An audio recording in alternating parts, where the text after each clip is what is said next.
What is up, dudes?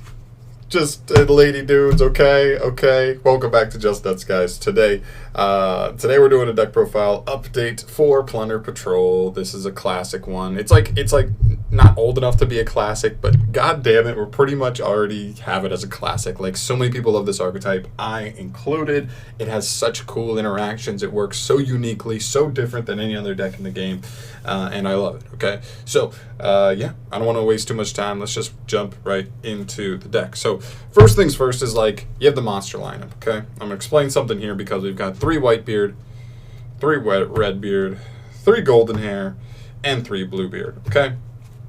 They go in order of best to worst here. Whitebeard is amazing. Redbeard is still really good, but not amazing. Golden Hair is pretty good also, but not amazing, but also still probably not as good as Redbeard. And then Bluebeard is just an extender and nothing else, so he's fine. He works, right? And so it is what it is. Now, the one thing I want to explain here is that the way Plunder Patrols work, you can't really afford to not, like, play a ton of Plunder Patrol cards. So as far as the deck lists go, you kind of are forced to just run a ton of Plunder cards. So you always end up with just high counts, which does take away the ability to really play a ton of different tech cards. But we do still have some new cards in the deck that make it interesting and are, like, really help the deck, because some new, like, generic powerful cards that do have great synergy with the deck. But I just want to explain that you kind of have to play a ton of Plunder monsters because the extra monsters require you to have a Plunder Patrol in hand to discard. You want to open a handful of Plunder cards, or at least cards that get you to Plunder cards. So yeah, just want to preface that there. Then we get into the rest of the monsters. Pretty quick, pretty simple. 3 Ash, 2 Nibiru. You got to play some hand traps in this format. We've got Dragon Link running around, as well as stuff like Infernoble. So some scary combo decks. You don't want them to go full combo on you without, you know, even needing to worry about stuff, so you gotta at least have these. I really like Ash. Hits a lot of stuff in the format. I keep saying this, but it's really nice that it hits, like, triple tactics talent. If you already allow them to trigger that card, this card can just negate it, which is really nice, keeping them from a potential strong follow-up play. And then Nibiru is just good. It's great for combo decks. The decks that are out now are not as good as Emancipator was, as far as setting up a negate before going into, like, their 5th summon. So the decks now are a little bit more susceptible to Nibiru. It doesn't even stop them all by himself, but it still does a good number on them, limiting their combo potential, their ceiling, if you will. And there's some cool interactions as well we'll talk about. Oh, I guess I might as well talk about them now. I think I mentioned them in the last profile here, is that, like, Redbeard and Whitebeard, because they tag out on your opponent's turn, you could trigger them first to tribute themselves, or not tribute themselves, sorry. I'm sorry, you don't even want to, wait, hold on. Let me make sure I'm thinking about this the right way. You go Nibiru, then specifically with Redbeard. Redbeard's the better one in this situation. You would go Redbeard for a Plunder Patrol monster, right? So Redbeard will summon one. Am I thinking about this right? No, you go, okay, I got it all figured out, I think. Do I? I don't know. Whatever. The idea here is that, like, Redbeard would summon the monster, then Redbeard would be tributed, Red would be tributed with this, then Redbeard would summon the monster, and then Redbeard would still equip himself because he was sent from the field to the graveyard. I don't know why that was so hard for me to explain. I just had, like, a huge brain fart on it. Sorry. Sorry if that was so weird to explain. But yeah, okay, I think you go Redbeard first, activating his effect. Then you go Nibiru. Nibiru tributes the Redbeard, summoning itself and wiping everything else on the field. Then Redbeard still resolves, summoning the monster, and then in a new chain link, because Redbeard was sent from the field to the graveyard, via Nibiru's effect, he would then trigger to equip himself to that same monster. So essentially, you still do the same Redbeard effect, but you also get to Nibiru in the middle of it, which is kind of cool. It's kind of cool interaction to be able to disrupt your opponent a little bit extra on their turn.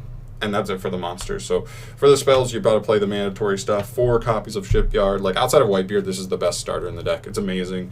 It searches any card in your archetype. It's a resource while it's engraved. It gives you huge buffs, and it discards, which is actually good because you have a lot of good discards in the deck, like Whitebeard. Golden Hair, and even Redbeard in certain situations, really good to discard too, because he just gets to equip, and that could be clutch. So yeah, it's amazing. Got to max out on it. Wouldn't play less than 4.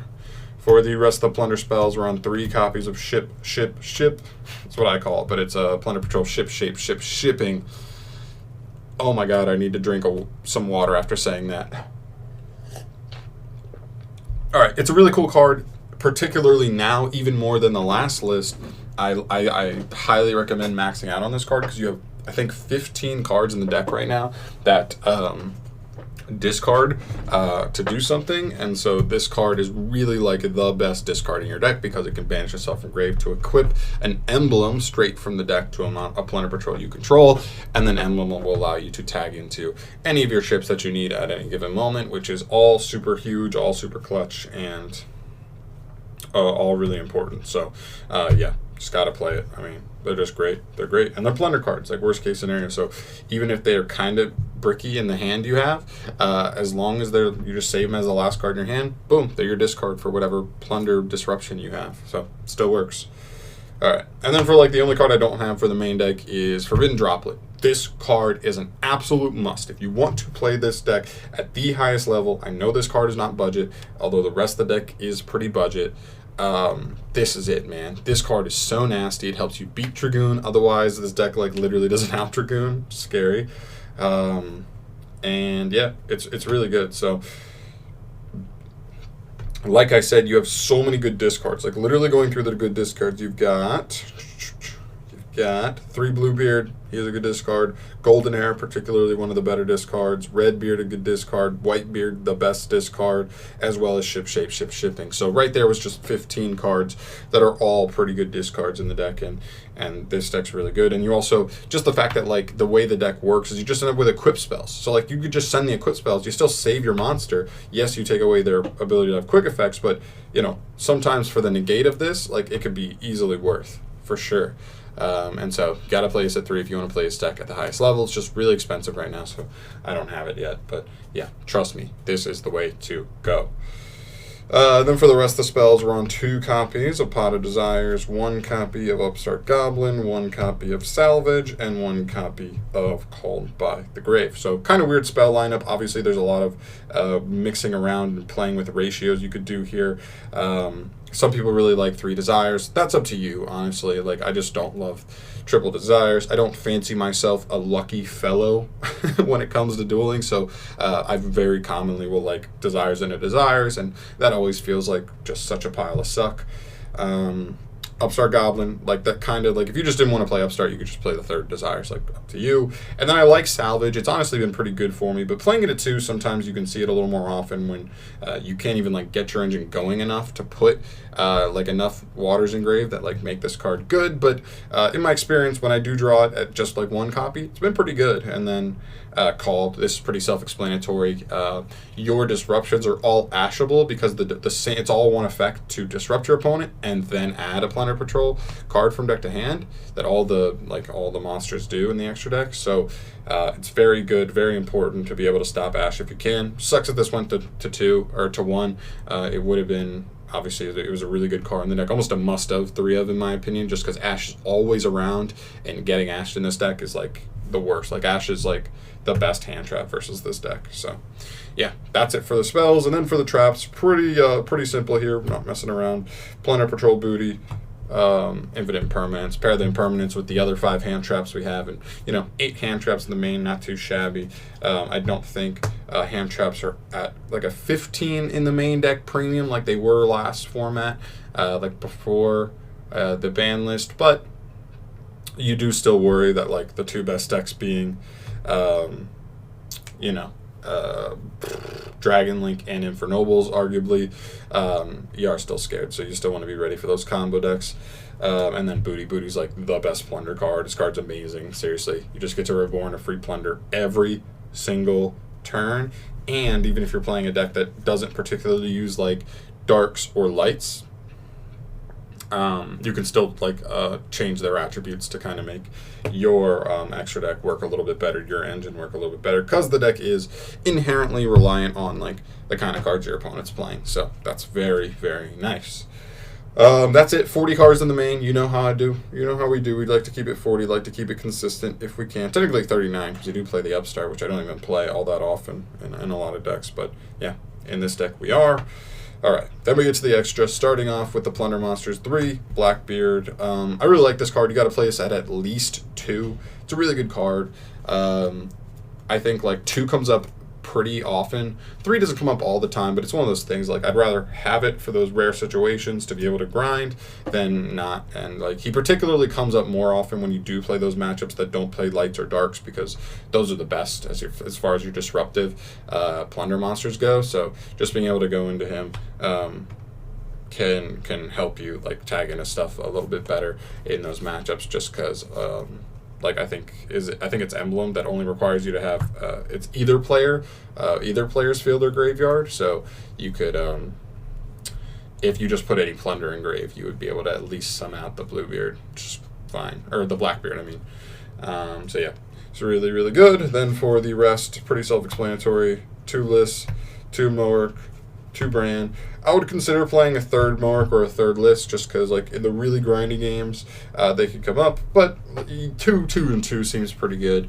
This one obviously comes up the least, but when he does come up, he is huge, and you might need a second one versus like Salamangrates hitting like, you know, field spells and back rows and all that stuff, which is really good.